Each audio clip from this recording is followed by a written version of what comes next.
अंबरनाथमध्ये एक धक्कादायक प्रकार समोर आलाय। स्वतःला पोलीस आणि पत्रकार असल्याचं सांगून एका टेम्पो चालकाला भर रस्त्यात अडवून मारहाण करण्यात आली। तुझ्या गाडीत गोमांस आहे असा खोटा संशय व्यक्त करत या दोघांनी टेम्पो चालकाला धमकावलं। मात्र प्रत्यक्ष पोलिसांनी तपासणी केली असता गाडीत काहीही आढळलं नाही। या प्रकरणी शिवाजीनगर पोलीस ठाण्यात 2 पत्रकारांविरोधात गुन्हा दाखल करण्यात आलाय। उल्हासनगर येथील रहिवासी असलेले हरीश वासू भाटिया हे मालवाहतूक टेम्पो चालवून आपला उदरनिर्वाह करतात। 14 मे रोजी पहाटे 3:30च्या सुमारास ते उल्हासनगरहून अंबरनाथच्या रिलायन्स मॉलकडे जात होते। यावेळी ज्युपिटर दुचाकीवरून आलेल्या एका महिला आणि पुरुषाने त्यांचा पाठलाग सुरू केला। पालेगाव चौकात या दोघांनी टेम्पो अडवला। त्यातील पुरुषाने मी पोलीस आहे आणि माझ्या सोबतच्या मॅडम पत्रकार आहेत असं सांगून भाटिया यांना धमकावलं।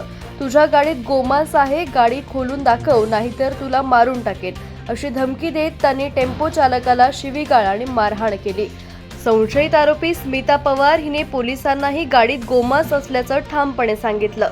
मात्र पोलिसांनी सर्वांसमोर गाडीची कसून तपासणी केली असता गाडी पूर्णपणे रिकामी असल्याचं आणि त्यात कोणताही आक्षेपार्ह पदार्थ नसल्याचं स्पष्ट झालं।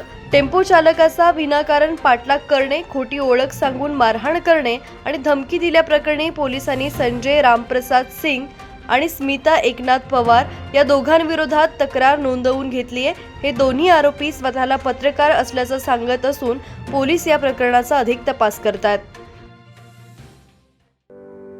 कमर्शियल जागा भाडे तत्वावर हवीये?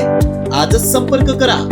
बदलापूर रेल्वे स्थानकापासून अवघ्या 1 मिनिटाच्या अंतरावर बदलापूर पश्चिम मुख्य बाजारपेठ, prime location. Bank setup ready. 1365 square फुटांचा संपूर्ण फर्निश एरिया। बँकेला आवश्यक असणारी विशेष लॉकर सुविधा, मॅनेजर केबिन सहित रेडी। याशिवाय हॉस्पिटल, पतपेढी, फायनान्स, क्लासेस साठी 1365 स्क्वेअर फुटांचे आणखी 2 मजले उपलब्ध। संपर्कासाठी मोबाईल क्रमांक 9321478570।